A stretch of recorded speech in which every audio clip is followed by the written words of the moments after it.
Hello viewers, welcome back to my channel. இப்போ என்ன பார்க்க போறோம்னா தீபாவளி ஸ்பெஷல் பலகாரம் தான் பார்க்க போறோம். ரொம்ப சிம்பிளா அதே சமயம் ரொம்ப டேஸ்டியா ஆனா ரிச்சா இருக்கும். அந்த மாதிரி ஒரு ஸ்வீட். பாகுபதம்லாம் பார்க்க வேண்டாம். பிகினர்ஸ் கூட ஈஸியா பண்ணலாம். அந்த மாதிரி ஒரு பர்ஃபி தான் பார்க்க போறோம். அதோட சேர்த்து ரொம்பவே ஈஸியா ஸ்டோர் பாட் ரைஸ் ஃப்ளார்ல ஒரு முள்ளு முறுக்கு. ரொம்ப கரகரன்னு சூப்பராக இருக்கும். பண்ணுறது ரொம்ப ஈஸி. எப்படி பண்ணலான்னு பார்க்கலாமா? வாங்க வீடியோக்குள்ளே போகலாம். ஒரு சின்ன கப்புக்கு ஒரு கப்பு பாதாம் பருப்பு எடுத்து இதை தண்ணி விட்டு குறைஞ்சது 2 மணி நேரம் ஊற வச்சுக்கலாம். இது அதே அளவு முந்திரி பருப்பை வேறு ஒரு பாத்திரத்தில் 1 மணி நேரம் ஊற வச்சுக்கலாம். பாதாம் பருப்பு ஊறியாச்சு. இந்த பாருங்க, இந்த மாதிரி தோல் எடுக்கிற மாதிரி வரணும். அதனால தான் 2 மணி நேரம் ஊற வச்சுருந்தேன். இப்போ ஊறின பருப்புகளை மிக்சியில் சேர்த்து அதோட எவ்வளவு எடுத்தோமோ பருப்பெல்லாம் அதே அளவு தேங்காயும் சேர்த்து மிக்சியில் கொஞ்சமாக தண்ணி விட்டு ஃபைன் பேஸ்ட்டாக அரைச்சி இதை பேனில் சேர்த்துக்கிறேன். இது கூடவே 1/2 கப்பு மில்க் பவுடர், 3 கப்பு ஜீனி. எந்த கப்பில் முதல்ல பாதாம் பருப்பு எடுத்தோமோ அதே கப்பில் தான் எல்லாத்தையுமே எடுக்கணும். இப்போ நல்லா மிக்ஸ் பண்ணி விட்டாச்சு. நான் ஸ்டவ் இது வரைக்கும் ஆன் பண்ணல, இப்போ தான் ஆன் பண்ணுறேன். இந்த மாதிரி மிக்ஸ் பண்ணிவிட்டு ஆன் பண்ணி கைவிடாமல் கொஞ்சம் கிளறணும். 5 நிமிஷமாக கிளறியாச்சு. இப்போ இதில் 2 டீஸ்பூன் அளவு நெய் சேர்த்துக்கிறேன்.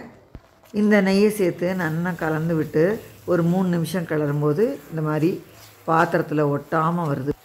இதில் இப்போது ஏலக்காய் பொடி 1 டீஸ்பூன் அளவு சேர்த்துக்கிறேன். இதையும் சேர்த்து நல்லா கலந்து 1 நிமிஷம் போல் கிளறியாச்சு. இப்போ 1.5 ஸ்பூன் அளவு நெய் விட்டுட்டு ஸ்டவ் ஆஃப் பண்ணி விட்டுட்டு இந்த நெய்யை நல்லா கலந்து ஒரு 2 நிமிஷம் கிளறணும்.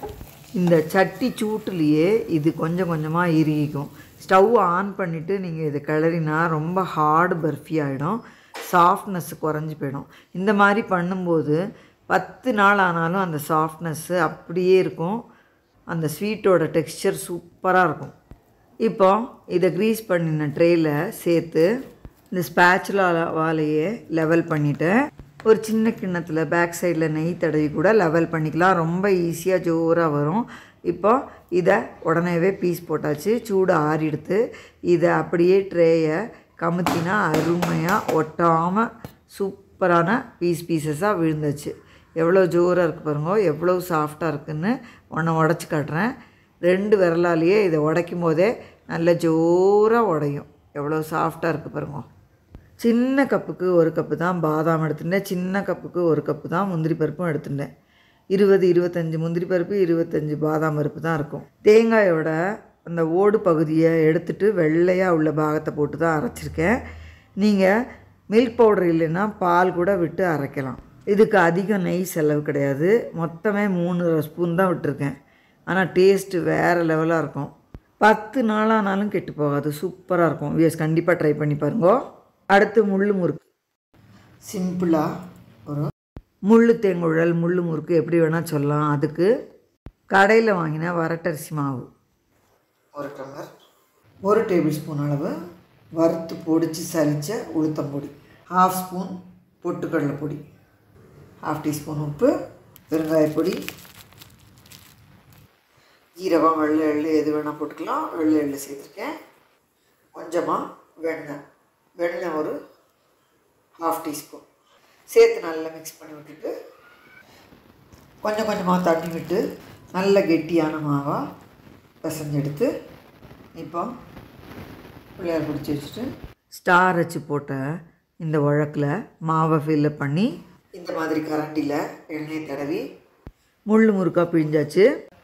நல்ல காஞ்ச எண்ணெயில் இதை சேர்த்து எண்ணெய் கொள்ளற அளவுக்கு இன்னும் 2 முறுக்கையும் சேர்த்துட்டு கொஞ்சம் வெந்ததும் இதை திருப்பி விட்டு மீடியம் ஃப்ளேமில் திருப்பி போட்டு நல்லா கிறிஸ்பியாக ஓசை அடங்குற வரைக்கும் வேக விட்டு எடுத்தால் ரொம்ப டேஸ்டியான முள்ளு முறுக்கு ரெடி.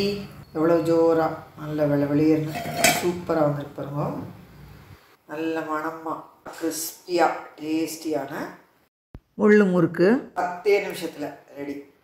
கடையில் வாங்கின மாவில் நான் போட்ட அளவுக்கு 11 முறுக்கு வந்தது. எவ்வளோ ஜோராக இருக்குல்ல பார்க்குறதுக்கு. டேஸ்ட்டு சூப்பராக இருக்கும். பொரியாக இருக்கும். ரொம்பவே கரகரன்னு ரொம்ப ஜோராக இருக்கும். ரொம்பவே கிறிஸ்பியான இந்த முள்ளு முறுக்கை பாருங்க, உடச்சி காட்டுறேன். எவ்வளோ சூப்பராக இருக்குல்ல, நல்ல கிறிஸ்பியாக இருக்கும். கண்டிப்பாக செஞ்சு பார்த்துட்டு உங்கள் ஃபீட்பேக்லாம் போஸ்ட் பண்ணுங்க. இந்த வீடியோ எல்லாருக்கும் பிடிச்சிருக்குன்னு நினைக்கிறேன். லைக் பண்ணுங்க, ஷேர் பண்ணுங்க, சப்ஸ்கிரைப் பண்ணுங்க. தேங்க்யூ ஃபார் வாட்சிங்.